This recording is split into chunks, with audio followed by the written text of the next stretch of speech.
Gentlemen, it's good to have you join us on NTA International News at 7. I am Abdul Malik Adil. First, the headlines.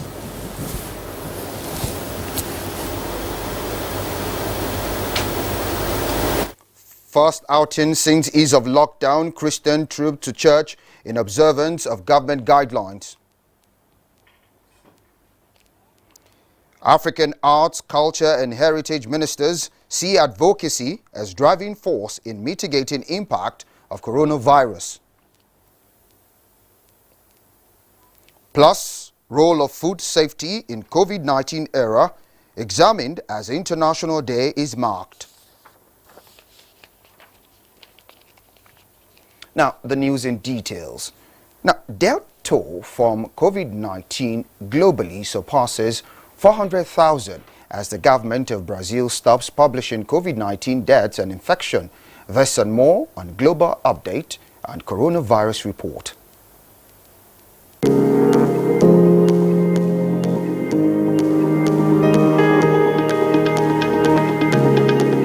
In less than 24 hours that Brazilian President Jair Bolsonaro threatened to pull his country out of the World Health Organization, Bolsonaro has ordered the removal of COVID-19 data of the country from public view. He said the cumulative data did not reflect the current picture of Brazil and that the health ministry will henceforth be reporting cases and deaths on a 24-hour basis. In the meantime, Shanghai has begun to test its potential antibody treatment against the novel coronavirus in healthy people. The experimental drug Joso-16 is expected to begin human study in the United States later this month. And on the Coronavirus Resource Center dashboard of Johns Hopkins University at about 7 p.m. local time, 7,036,177 positive cases of COVID-19 have been confirmed globally. From this figure, 402,832 fatalities have been reported, while 3,445,347 of those infected have recovered. Data published by the Africa Center for Disease Control shows that 183,474 persons have been infected with coronavirus on the continent.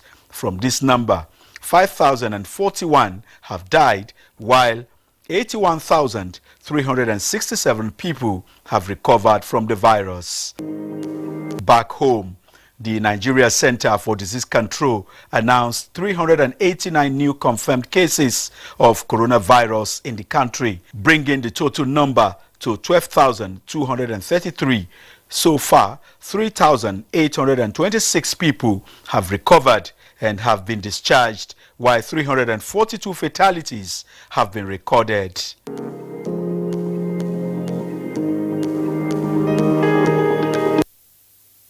Many thanks, Brooklyn Sunday, for that update. Now, Sokoto State Task Force on COVID-19 has confirmed the discharge of the remaining 5 patients in its isolation centers. Chairman of the Task Force and Commissioner for Health, Dr. Mohammed Ali Name, gave the confirmation while briefing newsmen in Sokoto. Shehu Mohammed Dati reports.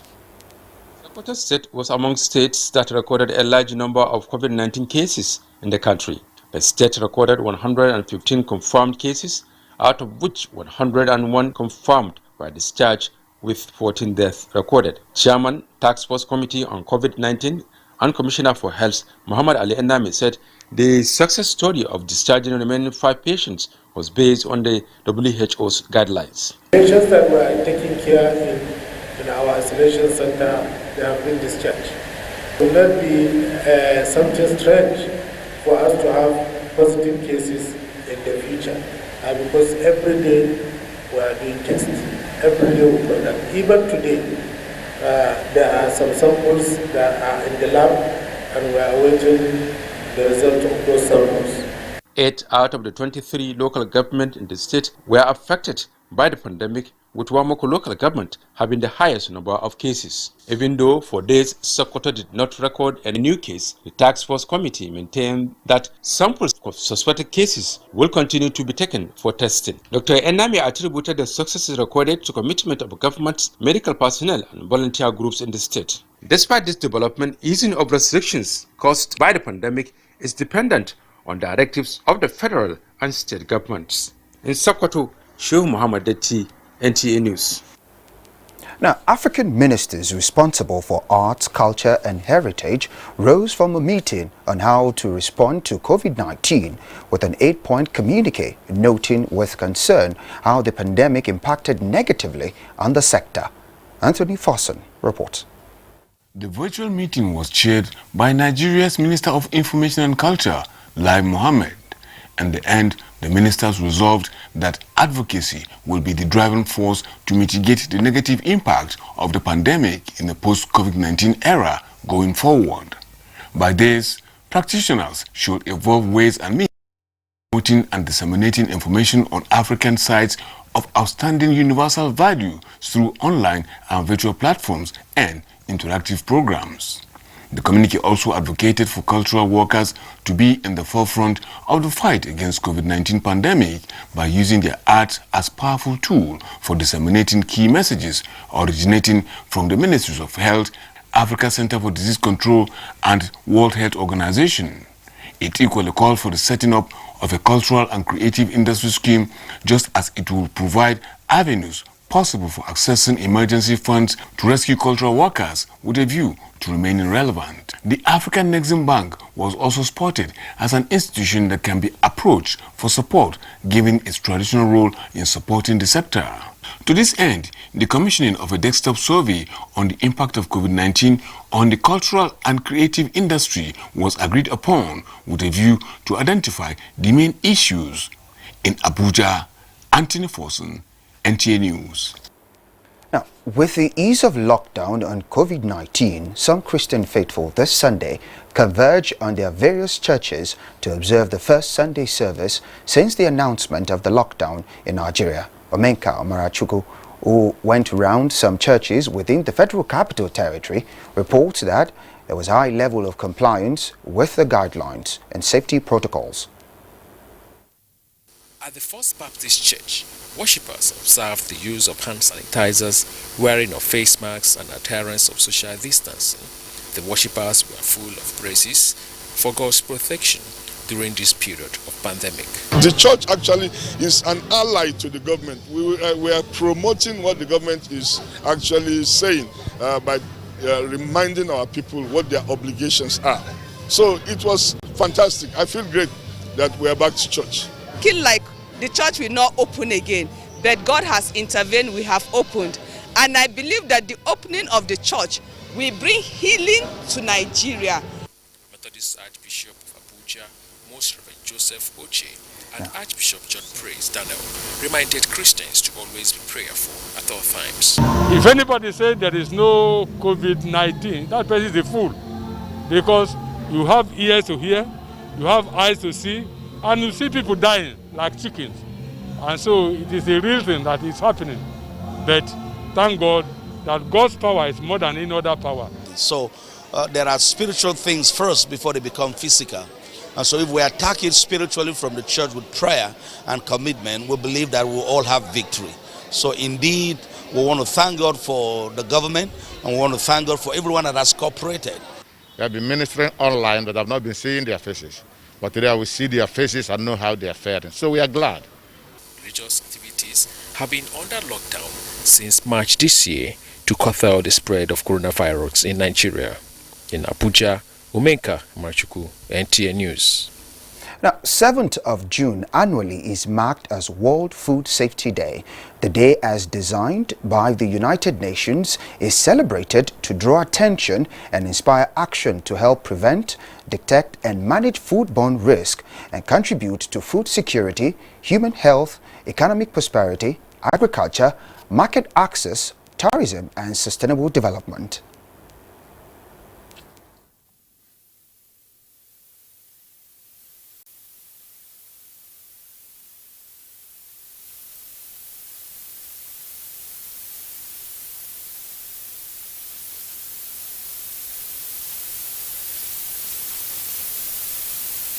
A sincere apologies for the loss of audio in that report. Now, joining me in the studio to talk about issues bordering on the 2020 World Food Safety Day celebration is a clinical nutritionist and a dietitian, Chioma Mariogo. It's good to have you join us on NTA News at 7, Chioma. Thank you very much. I'm glad to be here. Right. So let's start the conversation now. In a nutshell, what is that understanding about food safety? What does it mean? And how can we associate it with the global food safety? Well, food safety is all about making sure that food is not contaminated and they don't cause food poisoning. Right. It's all about ensuring that the right handling is done, the right processing and the right storage practices are carried out to ensure that food is not contaminated and it don't lead to food poisoning. By simply acts of washing of hands, cleaning of surfaces, using the right utensils to cook and the right equipment, clean the equipment and using the right equipment to store food can ensure that food safety is achieved.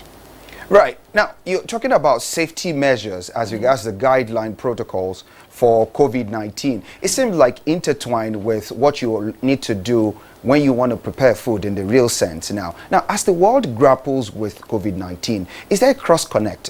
Is there a link between these two? Well, COVID-19, we all know, is a novel virus, right, of one of the coronavirus family, and the scientists all over the world are still working to find out other ways that it can be transmitted apart from touch and contact with persons with the virus. And unlike viruses like the hepatitis A and the norovirus, they are not foodborne. They are not known to be foodborne, and they are not known to cause gastrointestinal illnesses. Rather, they cause respiratory illnesses. So there is no evidence out there that has proven that COVID-19 is a foodborne disease. However, we are not going to wait until there is an evidence tomorrow that it could be foodborne. We have to still ensure that all the necessary, food hygiene is carried out, all the necessary food safety activities like hand washing, avoiding cross-contamination. We have to make sure we stick to doing all those necessary things to ensure that our food is safe before we eat them. Things like not touching your hands on raw food and at the same time using the same hand to pick on a ready-to-eat food and eat is a simple hygiene practice that we all have to adopt. Avoiding eating raw meats or poorly cooked or undercooked meats, raw milk, unpasteurized milk can also help us prevent COVID-19. Because we are not sure right now if they can be carried through our food, so we have to ensure that the safety measures are put in place before we eat our food. Indeed, Chioma, you're a nutritionist, and as I said earlier, at the same time, a dietitian. How can we manage, our nutrition or our diet, to be precise? First of all, we have to ensure that the food is safe, because if it's not safe, regardless of how healthy, how nutritious that plate of meal is, it's still going to cause a gastrointestinal illness. Things like diarrhea, things like salmonella typhi, we might say eat them and say end up being sick. So while we ensure that the food is safe, of course, now look at how healthy it is in terms of the nutrient combination. Right. In terms of how balanced are all the nutrients. Do we have food from all the food groups? Do we have protein in the right portions? Do we have the carbohydrate in the right portions? Have we included our vegetables? We need to provide us with nutrients. We need to always create balance by ensuring that we pick food from all the nutrient groups, like carbohydrates, the protein, healthy fats, vitamins and minerals from our vegetables and our fruits, and of course water. So while we ensure that the food is balanced, the safety of that food is also very, very important for us to be healthy at the end of the day. Indeed, Chioma, safety first before anything. Now, in a globalized world, how can food safety awareness be sufficiently raised to ensure good health? Well, we have to start from our individual homes, doing things like washing your hand before and after you touch food. Before you start cooking food, wash your hand over running water. for at least 20 seconds with soap. Doing that will also ensure food safety from the home, ensuring that food is stored in the refrigerators with the right containers and at the right temperatures, ensuring that food is not thawed and returned back to the freezer for it to be frozen again and again, and we keep on reusing that. That is so wrong. So while we do that, the message begins to come out from our individual homes. You know, our children begin to see how these things are done, and by the time we go out, to be able to carry the same message to the outside world. Right. In our marketplaces, it is wrong to have a meat seller selling the same enclosure with a vegetable seller. These are simple ways that cross-contaminations can take place. Right. Vegetables that we usually may not need to cook. Some vegetables we have to eat raw. Right. Should not be found being sold in the same place with a meat seller at the same time, right? Exactly, because this can actually, you know, influence cross-contamination, and then foodborne diseases can actually, you know, happen by the time we eat those foods. Indeed. Yes. Many thanks, Choma, for coming on the news on NTA International and for providing us such insight as regards, you know, healthy living and a balanced diet. We do appreciate. Thank you. All right. Now, the attention of the Federal Ministry of Humanitarian Affairs, Disaster Management and Social Development has been drawn to fake news trending on social media that President Muhammadu Buhari will on June 12 broadcast to the nation the absorption of the NPower Volunteers Batch A into the Federal Civil Service. The ministry is hereby calling on the public to disregard the message and consider it as fake news. A statement by the Deputy Director Information of the Ministry, Rhoda Ishaku Ilia, says any information on NPower or the National Social Investment Program will be issued through appropriate federal government channels. Indeed, you're watching the news on NTA International. A break beckons. When we come back, there will be more news. Do stay tuned.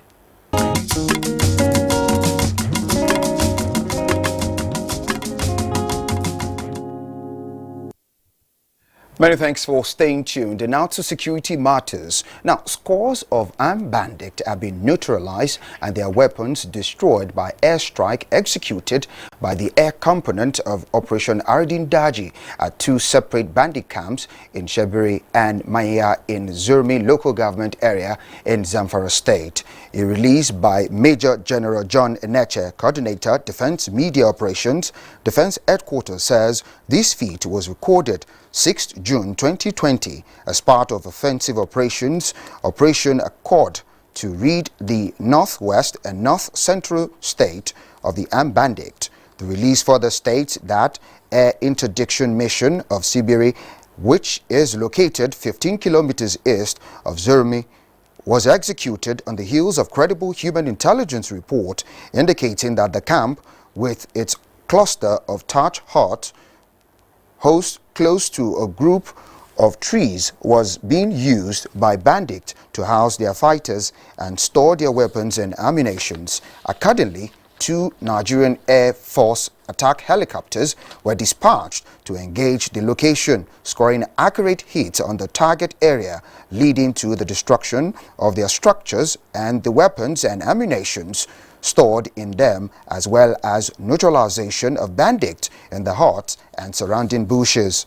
The attack helicopters later conducted another airstrike on a camp south of Maya, which also resulted to the killing of more bandits, including some of their leaders, as they gathered for a meeting at the location.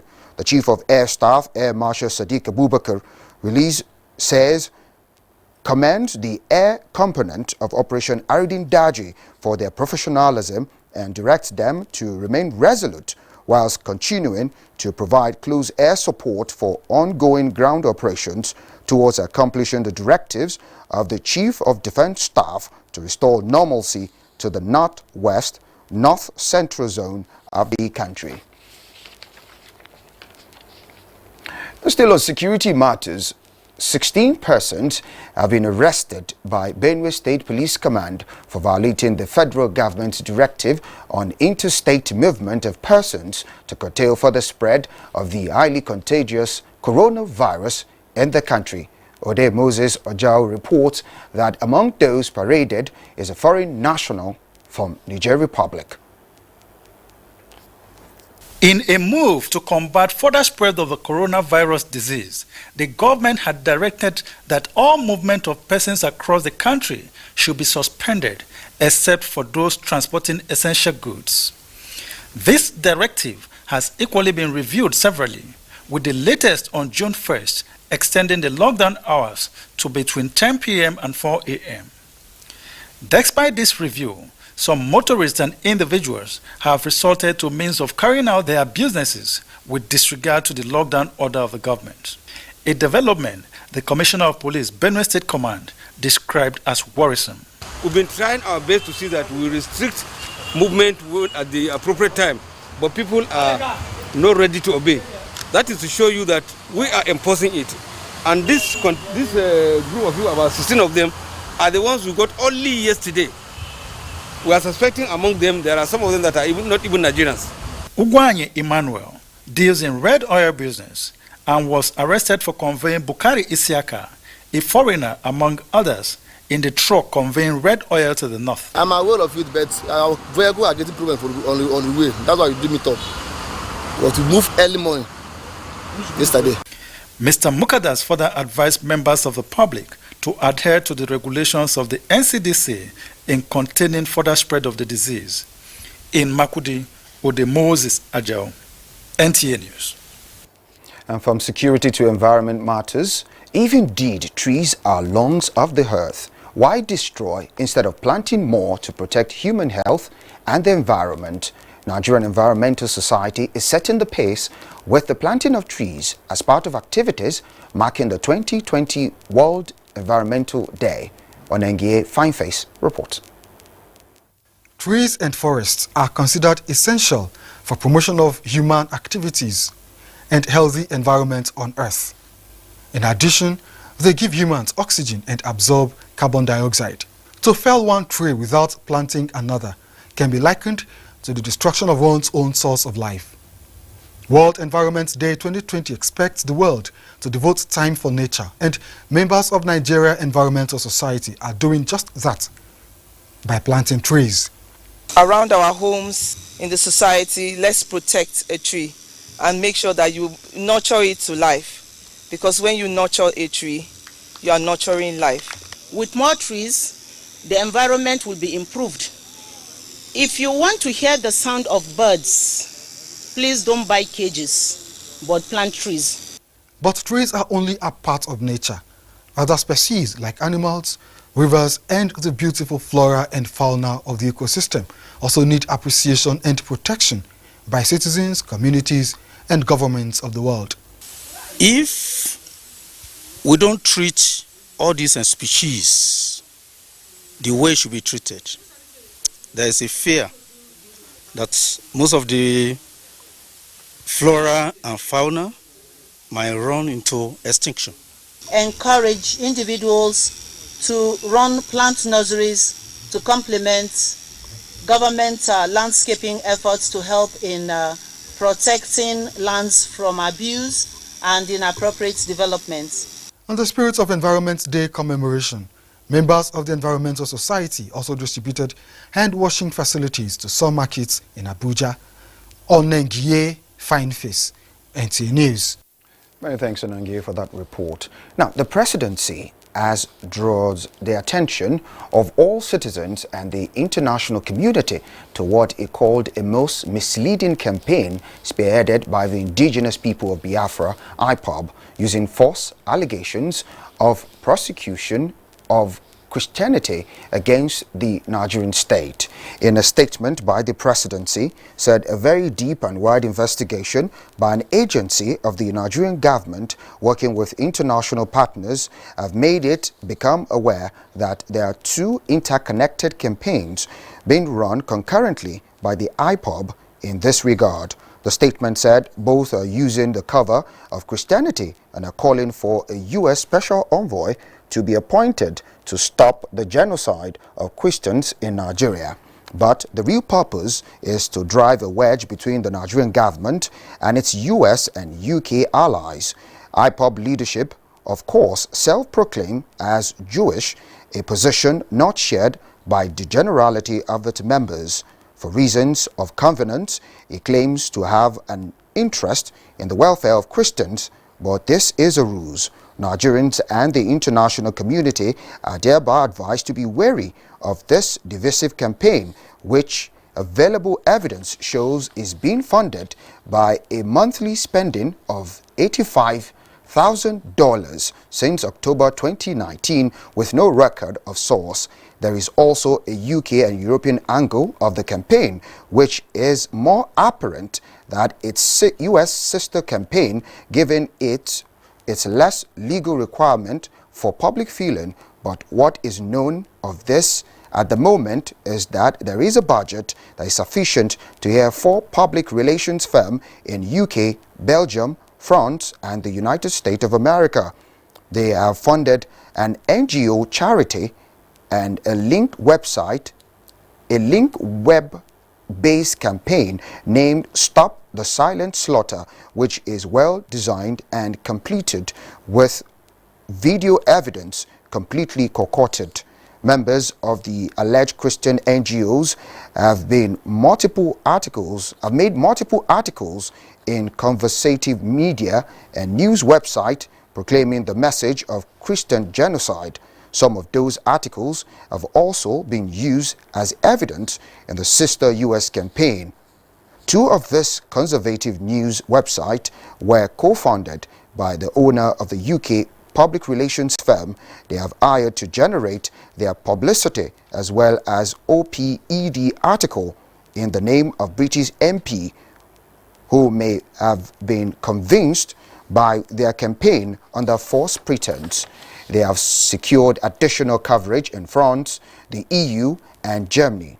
Nigerians and the international community are hereby advised to ignore this campaign, as they have disregarded similar past campaigns originated by this group, which has been designated as a terrorist organization by the Nigerian state. International groups and society are welcome to send representatives to Nigeria and give a lie to false claims made by this terrorist group, who are duping them of their money and involving them in conduct and activities disguised to destroy the harmonious relationship existing between their home countries and Nigeria.